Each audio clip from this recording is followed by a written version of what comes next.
Amados, estamos no capítulo 19 da confissão, falando sobre a lei de Deus.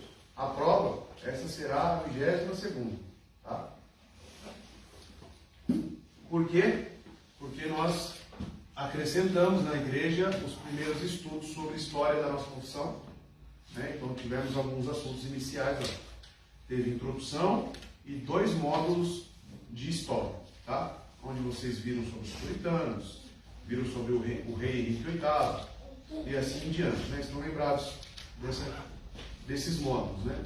Então, propriamente dito, a sua confissão você pode abrir aí no capítulo 19, que vai falar sobre a lei de Deus, tá bom? Capítulo 19.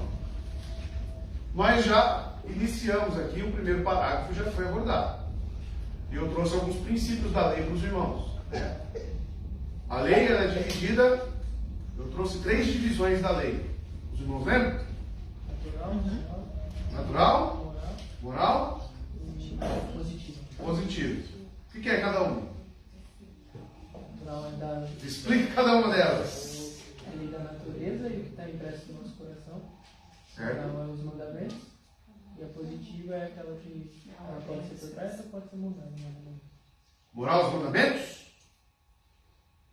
O nosso caráter de Deus. O nosso caráter de Deus. Mas isso é revelado em tábuas? Não, no coração. Em 3 com o homem, Romanos capítulo 2. Tá? E a positiva? Pode ou não acontecer? Foi? Pode ou não acontecer? Pode ou não acontecer. É um mandamento direto de Deus, onde exige nossa obediência, claro, né? Mas ela pode ser revogada ou não. Exemplo, no Antigo Testamento, os sacrifícios. O sistema sacrificial foi abolido. Não precisa-se mais. Dizem, também, não necessita mais. Né? Teve o seu cumprimento em Cristo. Circuncisão. Precisa circuncidar seu filho? Não. Mas era uma ordem de Deus no Antigo Testamento? Era uma lei positiva. Tá? Então, quando você se deparar com ordenanças na Bíblia, você deve saber diferenciar. Quando eu falo de lei moral, então os irmãos vão perceber, eu vou trabalhar aqui hoje com os 10 mandamentos. Tá bom? Então foi isso que foi passado. Falei do antinomismo ou antinomianismo. Os irmãos lembram o que é o antinomianismo? É uma lei de Deus. Antinomos. O que é o antinomos? Antilei. Então falo que no período da graça, né, não necessário é da lei, né, com cumprimento e obediência da lei. E o legalismo, digamos que é o outro oposto. É fazer da lei um meio para se salvar. Tá? Então, salvação por obras. E aí eu trouxe os conceitos aí da lei positiva, lei moral, lei natural, para os irmãos. Tá? Primeiro parágrafo. Deus deu a Adão uma lei de obediência universal, escrita em seu coração, e um particular preceito de não comer do fruto da árvore do conhecimento do bem e do mal, a qual ele obrigou e a toda a sua posteridade para pessoal, inteira, exata e perpétua obediência. Prometeu vida sobre o cumprimento e ameaçou com morte a violação da mesma, e o dotou com o poder e a capacidade para guardá-la. Vocês viram isso hoje no sermão, né, de Gênesis, né? A instituição desse pacto, o pacto de obras, que nós chamamos. Então Deus deu uma ordenança, revelou a ele qual era a vontade, poderia comer de qualquer fruto, porém uma não. Uma não. E ele colocou sanções também, caso desobedecesse, o que aconteceria. E nós sabemos no fim da história trágica, né, de Adão. Então o primeiro parágrafo em si vai falar sobre essa lei que está em todos os homens, que nós chamamos de consciência. Você possui consciência? Um bêbado ali, ele tem consciência? Tem, todos nós temos consciência. Todo ser humano, ele foi feito com uma consciência, porque nós temos uma alma, tá? Dei os textos básicos aqui, né, de Gênesis, trabalhamos alguns deles, lei e pacto. Então, qual que é a diferença da lei e o pacto? Porque tem diferenças. Pacto possui promessas. Pacto possui promessas, tá bom? Não só exigências, tá? Então, o pacto possui também promessas, benefícios. E aí chegamos no segundo parágrafo, né, que eu quero abordar com os irmãos aqui hoje. Falando sobre os 10 mandamentos. Porque quando eu penso em lei, talvez você já pense nos 10 mandamentos. Né? O parágrafo da confissão vai dizer o seguinte, você pode conferir na sua. A mesma lei que primeiramente foi escrita no coração do homem. Aqui está falando de qual tipo de lei então? Moral? Natural. É que a moral também está relacionada, tá? Continuou a ser uma regra perfeita, de justiça, olha em qual período? Após a queda. Aí você que já estudou o dispensacionalismo, o que eles falam lá? Tem um períodozinho lá sem lei, que eles enxergam? Nós já não enxergamos assim, irmãos. Nós entendemos que a lei, mesmo após a queda, antes mesmo de Deus instituir as tábuas da lei, ela já estava em vigor. Como, pastor? Vocês verão isso. A confissão afirma, continuou a ser uma regra perfeita de justiça após a queda. E foi entregue por Deus no Monte Sinai em 10 mandamentos. E é escrito em 2 tábuas. Acabamos de ler aqui no momento de oração. Os 4 primeiros mandamentos contêm o nosso dever para com Deus. Primeira tábua. E os outros 6, nosso dever para com os homens. Tá? Vamos falar sobre isso. A lei em Adão, então, continuou a existir. A confissão prossegue afirmando que aquela lei universal, a lei natural, colocada no coração do homem, escrita no coração de Adão, continuou a existir mesmo após a queda. A confissão afirmou isso. Como já vimos no texto de Romanos, capítulo 2, verso 14 a 15, e além disso, Paulo também afirma em Romanos que os primeiros descendentes de Adão continuaram pecando contra a lei de Deus, mesmo antes da aliança sinaítica, mesmo antes de Moisés receber as tábuas. Pois essa lei, olha lá o trecho da confissão, continuou a ser uma regra perfeita de justiça após a queda. E todo aquele que pratica o pecado transgride a lei. De fato, o pecado é a transgressão da lei. Então a pergunta que vem é: como que fica o período anterior à revelação escrita da lei de Deus? Pecado? Foi levado em consideração? Não foi levado em consideração? Deus se fez ali, enquanto eu não revelei, o povo é ignorante. Então eu não vou levar em consideração esse período enquanto eu não revelei as tábuas.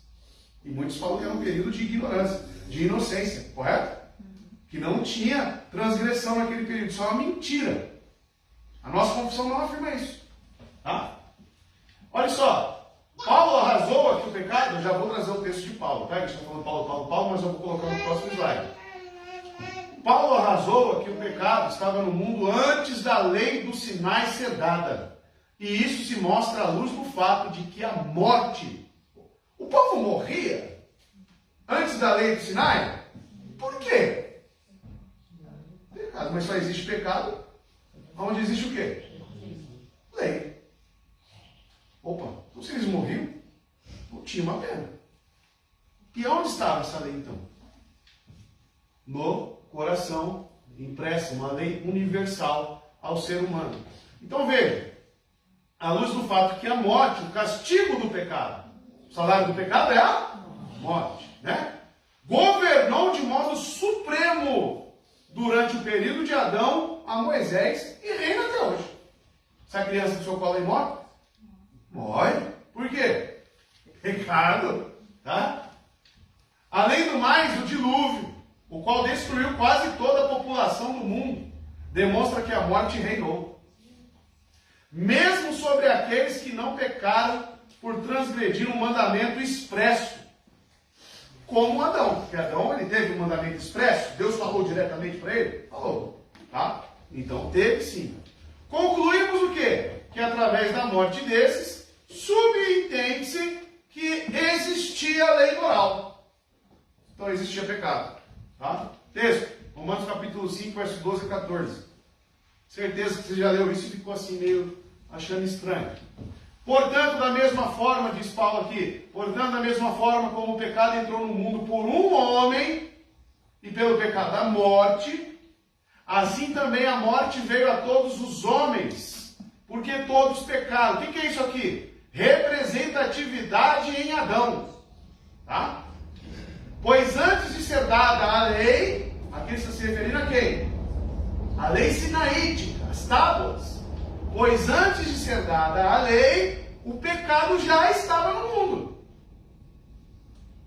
Mas o pecado não é levado em conta quando não existe lei. Paulo diz isso de forma retórica, e olha o que ele aplica aqui. Todavia, essa conjunção aqui, ela é muito significativa.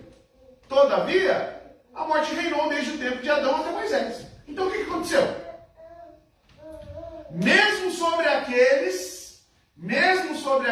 que não cometeram pecado semelhante à transgressão de Adão. O que ele está querendo dizer? Que não receberam algo expresso, algo tangível, mas eles permaneceram pecando. Com base em quê? A lei moral de Deus gravada nos corações. Isso para provar para os irmãos que não necessariamente precisamos de algo físico revelado ou de Deus vindo até mim para poder falar, não faça isso. A lei já está em nós, irmãos. A nossa consciência nos acusa. O qual era um tipo, então Adão era um tipo. Se Adão era um tipo, o Éden era um tipo? Com certeza. Adão era um tipo daquele que haveria de vir. Quem? Por quê? Porque Cristo é o antítipo de Adão. Enquanto um desobedece, o outro obedece. Enquanto um te aprisiona na morte, o outro te aprisiona na vida. Aí eu mandei uma tabelinha no grupo lá ontem, né? Para os irmãos verem a comparação. Ali você pode ver pacto de obras e pacto da graça. Tá?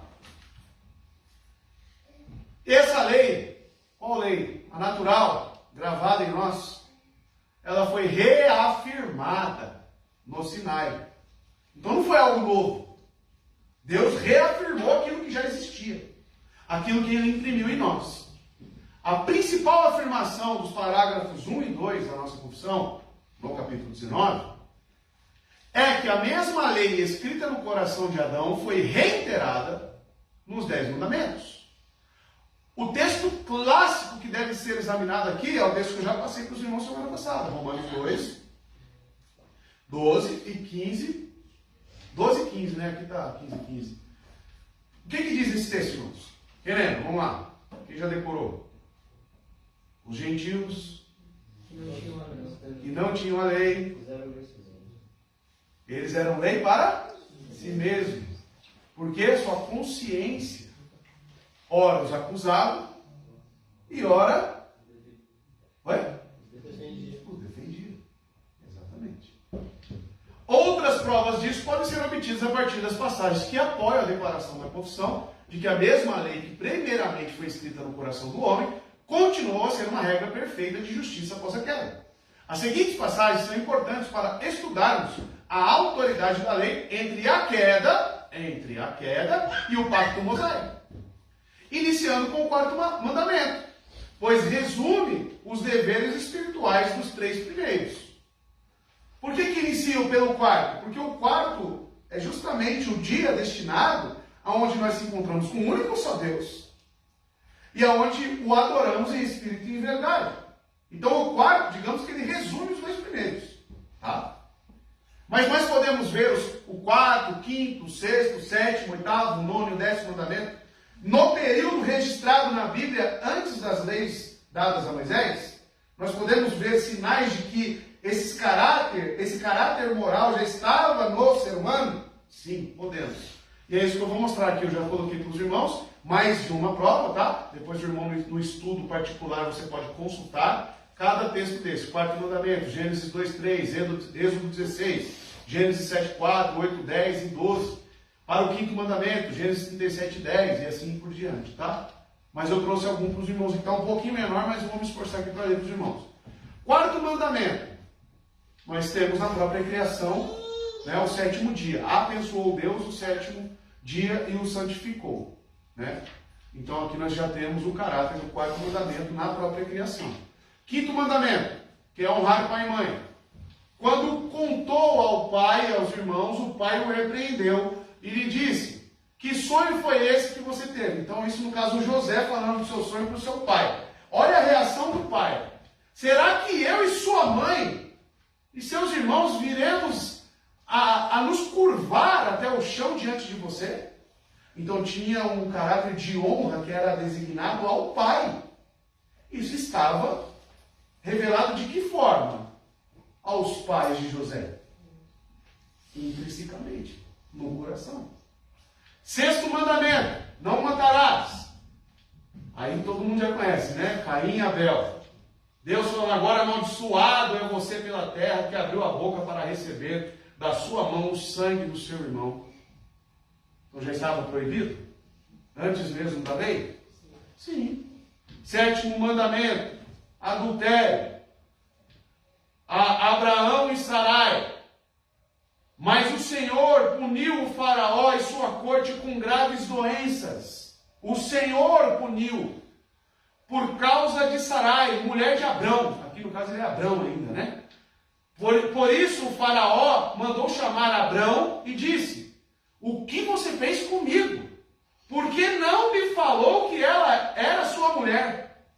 Peraí, mas como era um erro possuir a mulher de alguém, sendo que ainda não existia a lei de Moisés? Porque isso já estava em vigor. Antes mesmo de existir a lei dada a Moisés no Sinai. Oitavo mandamento. Roubar. Nós lhe trouxemos de volta da terra de Canaã a prata que encontramos na boca da nossa bagagem. Aqui os irmãos de José, estão lembrados?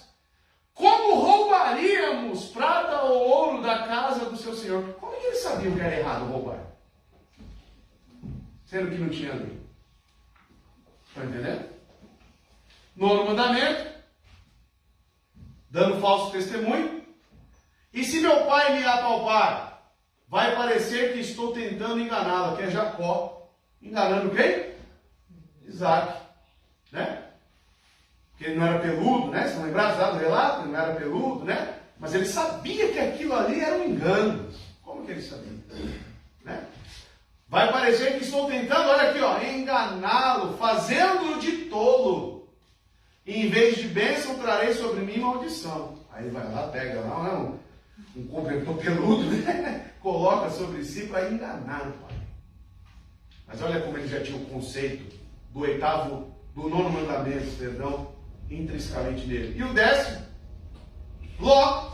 Estão lembrados do relato de Ló e Abraão? Quando dividiram as terras? O que Abraão falou? Olha aí, o lado que você for, eu vou no lado oposto. O que levou ele a tomar a decisão? Cobiça.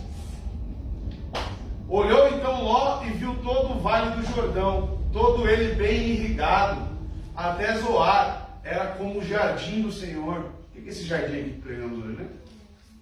Como a terra do Egito, isso se deu antes do Senhor destruir Sodoma e Gomorra. Mas e Ló? Será que cobiçou? Então, o que concluímos? Que a nossa confissão está dizendo que as tábuas são um resumo do quê? Da lei moral. Então, tudo que temos nas tábuas da lei é um resumo daquilo que já está dentro de nós. Tá? Era algo novo? Não. Apenas já passou a ser revelado ao homem. A confissão não ensina que os 10 mandamentos são um tratado exaustivo e detalhado de toda a lei moral. O decálogo é visto como um resumo, tá, irmãos? Porque se eu perguntar, está tudo ali? Tudo que tange a moralidade de Deus está nos 10 mandamentos? O que você acha?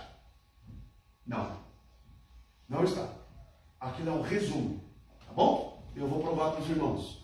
O decálogo, então, é visto como um resumo abrangente. O Catecismo Maior de Westminster e o Breve Catecismo, em suas perguntas 98 e 41, respectivamente, indicam com clareza o significado da Confissão de Westminster e da Confissão de 1689. A nossa, o próprio fato de existirem 10 mandamentos já indica também que eles formam um resumo abrangente. Existem outras leis que são morais ou têm um significado moral na Antiga Aliança. Se você ler Levítico 18, eu trouxe só alguns, porque ele inteiro é uma lei moral, irmãos. Vários aspectos morais em Levítico 18 que não estão nos 10 mandamentos, nas duas tábuas. Exemplo, Levítico 18, verso 7. Não desonre o seu pai. Aí você pensa, é o 5º mandamento. Mas aqui ele fala mais. envolvendo-se sexualmente com sua mãe. É moral isso? Não é moral? É algo moral, sim. É um aspecto moral de Deus. Ela é sua mãe, não se envolva sexualmente com ela. Não se envolva sexualmente com sua irmã. Aqui é só alguns que eu pensei, tá? Tem vários, a leia depois. Não se envolva sexualmente com a sua irmã, filha de seu pai ou da sua mãe. Tenha ela nascido na mesma casa ou em outro lugar. Ah, é minha meia-irmã. Não se envolva sexualmente com a filha do seu filho. A filha do seu filho é o que seu? Nora? Neta? Neta? Sua neta. Ou com a filha da sua filha. Isso desonraria você. É moral ou não é? Não se deite com um homem como quem se deita com uma mulher. É repugnante. Isso, a homossexualidade atinge a moralidade de Deus. É proibido por Deus homossexualidade. E ainda assim, ele continua. Não tenha relações sexuais com um animal. Zoofilia. É repugnante para Deus. É moral? É moral. Está nos 10 mandamentos? Não, mas está aqui. Isso para provar para os irmãos que existem mais aspectos morais nas Escrituras, além dos 10 mandamentos. Tá? Ou seja, tudo que tange a moralidade, Deus nos colocou na lei natural, que também tem um aspecto moral. Correto? Catecismo Batista, peguei ali 3 perguntinhas. Qual é o dever que Deus requer do homem? Nós como criaturas e Deus como Criador, o que Ele requer de nós? Resposta: o dever que Deus requer do homem, olha o que é. É a obediência à sua vontade revelada. Aí tem os textos base aqui. Outra pergunta: o que Deus a princípio revelou ao homem para ser regra de sua obediência? Então qual é a regra? O que devemos obedecer? A regra que Deus a princípio revelou ao homem para ser obedecida foi a lei moral.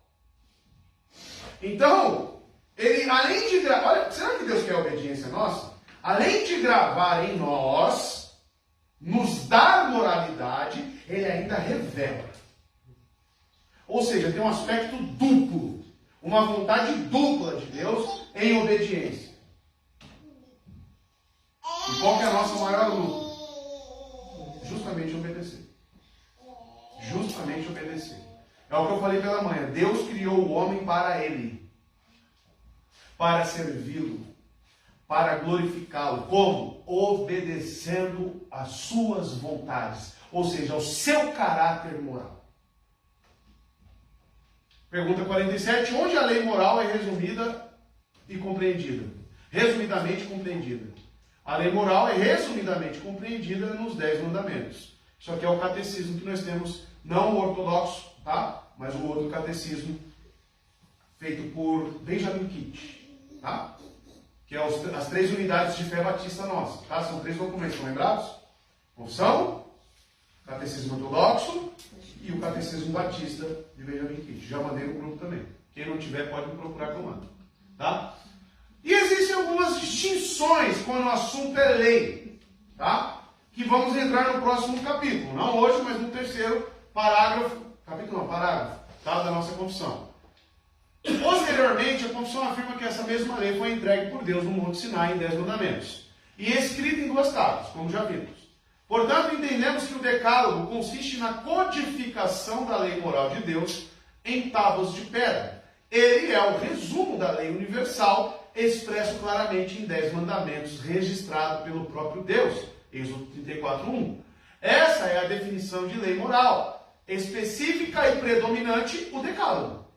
Então, quando você pensar em lei moral, você já pode falar o decálogo. Ali eu tenho um resumo, tá? Ou 10 mandamentos, também conhecido como lex mosaica. Aí eu pergunto ao irmão, né? Já lembra daquelas perguntinhas lá na introdução? ainda devemos então olhar para os 10 mandamentos? Por quê? É a moral de Deus. E ele não muda. E ele não muda. E o homem? Foi feito para isso. Foi feito com esse dispositivo de moralidade de Deus. Tem uma frase, pastor, que eu vi que é muito boa, que fala assim, que a lei nos conduz a Cristo e Cristo nos conduz, a lei nos conduz a Cristo para a justificação e Cristo nos conduz de volta à lei para a santificação. Isso, exatamente. Falaremos sobre isso mais para frente. Então, quando você pensa em lei, né, os 10 mandamentos, você tem algumas distinções que você deve pensar. Ou lex mosaica, né? 10 mandamentos, lex mosaica aqui no latim. Distinta da lex cerimonialis, leis cerimoniais. Exemplo, sacrifícios, circuncisão, dízimos, tá? E da lex civilis, ou lei civil. Então existiam leis civis para o bom governo de Israel.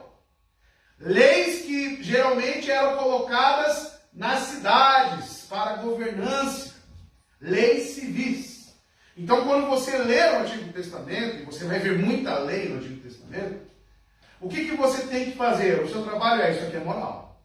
Deus está expressando a sua moralidade aqui nessa lei. Ah, isso aqui é cerimonial.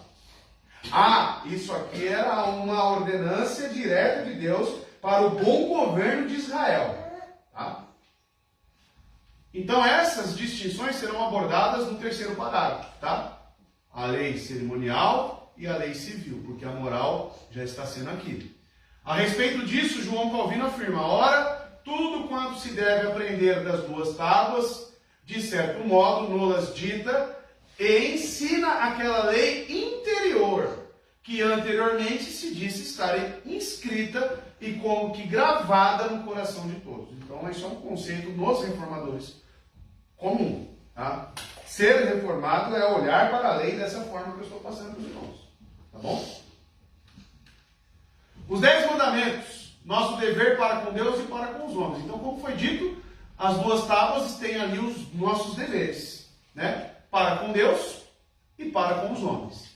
Sobre o decálogo, a confissão destaca que os 4 primeiros mandamentos contêm o nosso dever para com Deus, isso aqui é trecho, né, da confissão. E os outros 6, nosso dever para com os homens. Essa assertiva está em consonância com as palavras do nosso Senhor Jesus Cristo, que as resumiu a 2 grandes mandamentos. Tá? Amar a Deus acima de todas as coisas e o próximo como a ti mesmo.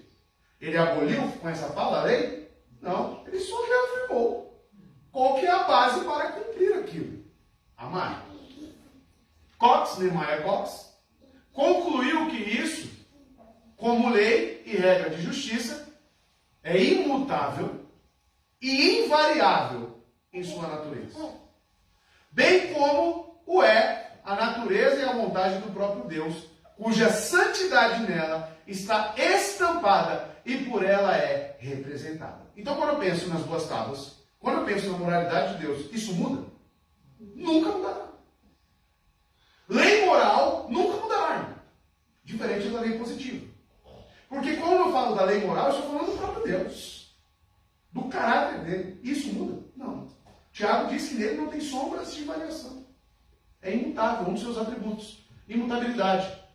Portanto, a partir desse parágrafo é possível entender que a lei universal gravada em Adão continuou a ser uma regra de obediência obrigatória para a sua posteridade. Foi resumida e codificada pelo próprio Deus em tábuas de pedra do Sinai, em 10 mandamentos, os quais resumem o dever das pessoas para com Deus e para com os homens. Então, para que ele deu essa lei? Para nos colocar um dever, primeiro para com Deus e depois para com os homens. Tá bom? Aí a fala de Jesus. Perguntaram para Jesus: mestre, qual o maior mandamento da lei? Respondeu Jesus: ame o Senhor, o seu Deus, de todo o seu coração, de toda a sua alma, de todo o seu entendimento. Este é o primeiro e maior mandamento. O segundo é semelhante a ele: ame seu próximo, como a si mesmo. Destes 2 mandamentos dependem toda a lei e os profetas. Tá? Não está abolindo nada. Ele está reafirmando. Pastor, tem gente que interpreta errado como assim mesmo. Tem gente que acha que você tem que amar assim mesmo. Mas a própria Bíblia condena isso, né? Acho que em Tito, não é? Fala, não sei, fala que haverá homens amantes de si mesmos, né? Só que aí, como eu já havia bem explicado, que é a tendência que você tem de amar a si mesmo, né? A tendência que o ser humano tem de cuidar de si mesmo, de amar a si mesmo, é a mesma tendência que você deve ter de amar o seu próximo. Sim. Então tem muitos que interpretam errado essa informação mesmo. Acho que você tem que amar a si mesmo, tem que ter amor próprio. É fazer aquilo que você gostaria de receber. Exatamente. Né? Ou se você gosta que fale com você gentilmente, amorosamente, você vai fazer o que com o seu próximo? Agir da mesma forma. Tá? Incapacidade de obedecer. Então, quando eu vejo que Deus exige de nós obediência e eu olho na prática isso, como é que você se sente? Incapaz. Aí que as coisas começam. Ei, mas Deus está fazendo pegadinha? Deus exige de mim um monte de coisa, mas eu não consigo fazer? E aí? É brincadeira então? É um jogo? O que é isso? Entenda. Os catecismos batistas, logo após abordar o decálogo, perguntam: algum homem é capaz de manter os mandamentos de Deus? Resposta: muitos veem o entendimento reformado. Perdão, aqui ele não dá a resposta. Mas muitos veem o entendimento reformado como uma alta visão da lei e, de certa forma, de legalismo. Tem muitas pessoas que olham para nós reformados e falam: lá, os santarrões. Ah lá, o pessoal que fala que a lei tem que ser seguida. Os legalistas. Tá? Então isso é um rótulo que nós reformados temos, por ter essa visão da lei. Tá bom? Mas o ensino reformado sobre a lei não é destinado, tudo que nós estamos estudando aqui não é destinado a levar as pessoas ao legalismo, mas sim à cruz. Aí entra a frase que o Vitor falou. Declaramos que a Bíblia ensina que o decálogo é a lei moral de Deus, ou seja, o reflexo da sua excelência moral, e é vinculativo a todos os homens em todos os lugares. E Deus, por direito, ou seja, como Criador, exige que todos nós obedeçamos perfeitamente a sua lei. A casa é de quem? Quem fez o jardim? Quem tomou o homem? Quem o pôs lá? Quem fez tudo? Estamos na casa do Criador. Então ele tem direito de reger. Qualquer um entra na sua casa, põe o pé em cima da mesa, dorme na sua cama? Não. Não é assim. Principalmente na casa de Deus, que é santo, santo, santo. Tá? Então, amados, mas não podemos, devido à representatividade de Adão, que desobedeceu e nos colocou nesta condição, obedecer. Não podemos. Portanto, é impossível para qualquer pecador manter perfeitamente a lei de Deus. É impossível. Simplificando, a exigência é que a gente sempre, em cada segundo e em cada ação, demonstre amor perfeito para com todo o nosso ser. Amor perfeito com todo o nosso ser a quem? A Deus. E também ao nosso próximo. Não obedecemos a lei de Deus para ganhar favores ou ser salvo, como muitos nos acusam de legalistas, né? Obedecemos a lei para quê, então? Obedecemos a lei porque é assim que demonstramos nosso amor a Ele e é assim que caminhamos em seus caminhos. Minha esposa não gosta que eu deixe a toalha em cima da cama. Aí eu falo: eu vou deixar todo dia. O que eu estou querendo? Agora, se eu amo a minha esposa e quero ter paz com a minha esposa, o que eu vou buscar fazer? A não deixar a toalha em cima da cama molhada. É simples. Não para me salvar, mas porque eu tenho um dever, primeiro como criatura, para com o Criador, e além do mais, eu quero agradá-lo, eu quero viver conforme as suas leis. Viver para o propósito destinado para mim, como nós vimos no Éden. Ele coloca o homem e ele já fala: olha, lavrar, né, cultivar a terra e vigiar. Come de tudo, tá, Adão? Fica à vontade, tá? Pode se sentir em casa. Eu virei aqui, nós conversaremos, teremos relacionamento. Só Adão, não come daquela. E o dia que você comer, certamente morrerás. Aí nós pensamos que conosco é diferente. Você pode fazer o que quiser, viver da forma que você quiser. Não pode, irmão. Quem coloca os limites para nossas vidas é o próprio Deus. É Ele. Por quê? Porque Ele é Criador. E as suas leis são penosas? Pesadas? É? Não. São para a vida. Você sente que é pesado por causa do pecado e porque você é rebelde, assim como eu. E a nossa natureza é contrária ao caráter moral santo de Deus. Você tem pensamentos homicidas, você tem cobiça no coração, você cria ídolos no seu coração, você quer confiar em si mesmo, você quer ser autodependente. Tudo contrário ao que Deus deseja de nós. Tá? Então, a incapacidade é justamente para nos levar à cruz. Tá? Então, o propósito da lei vai ser definido nesse slide. Se a lei não justifica, qual é o seu propósito? Nosso catecismo responde. O propósito da lei, desde a queda, é revelar a perfeita justiça de Deus, para que seu povo possa conhecer a sua vontade para as suas vidas, e para que os ímpios, sendo convencidos de seus pecados, sejam por ela contidos e conduzidos a Cristo para a salvação. Conhecer sua vontade para as suas vidas e para que os ímpios, sendo convencidos de seus pecados, sejam por elas contidos e conduzidos a Cristo para a salvação. Está certo? Porque todos nós éramos ímpios, né? E pela lei que sabemos o que é o pecado, não há pecado sem lei, e isso nos mostra o nosso pecado. E, portanto, que julgamento nos espera? Que tipo de julgamento nos espera? Qual é a base para o julgamento? Quando você vai diante do juiz, ele vai lá abrir, né, o Código Penal, ele vai abrir lá todas as cláusulas da lei. Com Deus é a mesma coisa, irmãos. Só que ele vai, qual que vai ser o Código Penal de Deus? O seu caráter moral. A sua vontade. Tá? Sejam santos como Ele é santo, como o Pai. Sejam perfeitos como o Pai é perfeito. Então tudo para o ser humano está para com o seu Criador.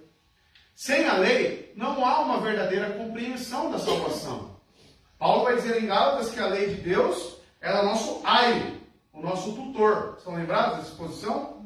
Por quê? Porque ela nos conduz a quem é o Salvador. Como que isso acontece? A lei ela vai te trazer esse sentimento de incapacidade de obedecer. E quando você se vê incapaz, você pensa, eu preciso de solução. Eu preciso de um remédio, porque eu já tentei, eu não consegui, Deus me salva. É aí que você chega até Cristo, o perfeito, aquele que obedeceu. Tá? Então o propósito da lei é esse.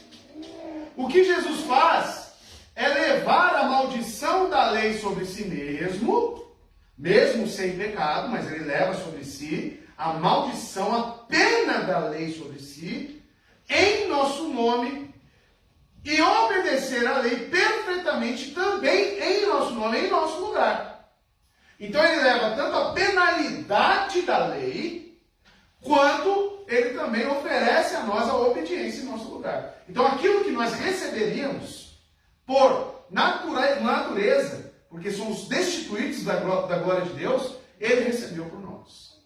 O que Deus faz é imputar essa justiça perfeita de Cristo para a sua eleição, ou seja, os seus eleitos. E, portanto, Deus vê pecadores miseráveis através da justiça perfeita de Cristo. Então, você permanece miserável. Você permanece incapaz, dependente de Cristo. A diferença é que você está, na linguagem vulgar, né? Na linguagem popular, você está na chapa de Cristo. Já viu essa linguagem? Vou colocar você na minha chapa. Né? Vou registrar você no meu nome. Então, os eleitos de Deus estão na chapa de Cristo. Receberam a justiça dele. E ele nos representa diante do Pai. Tá? Então, não é porque pelo que você faz, pelos resultados que você produz. É pelo que ele fez. Tá? Olha como a lei de Deus é importante. Aí eu pergunto ao irmão, a lei está embutida no Evangelho? Precisa de lei para pegar o Evangelho? Com certeza. Com certeza. Você começa com uma exposição da lei. Para quê? Para levar a pessoa ao reconhecimento de que ela é incapaz, para aí você falar de Cristo. Tá? Então você desperta uma necessidade para falar de uma solução. O que os pregadores hoje fazem? Só apresenta a solução. Jesus te ama. Me ama por quê? Mas nem pedir para ser amado. É justamente isso. Então só aceita ele. Aí o pecado, você pode pecar? Não, ele te ama. Está tudo certo. Tá? E assim acontece, irmãos. O que é exigido é a fé no Filho de Jesus. No seu Filho, Jesus, que segue de uma vida em arrependimento. Então, qual é a característica do pacto da graça? Fé e arrependimento. Isso que é exigido. O que Deus exige de nós hoje? Creia no meu Filho. Ouçam o meu Filho. É isso. Ser salvo é crer e ouvir as suas palavras. Qual é a grande comissão? Ir de fazer discípulos por todo mundo e ensinando-os ao quê? Obedecer tudo o que eu vos tenho ensinado. O próprio Cristo falou isso. Aí o período da hipergraça. Já ouviu falar de hipergraça? Não precisa mais de lei. Pois é. E aí chegamos nas leis cerimoniais que eu abordarei com os irmãos semana que vem.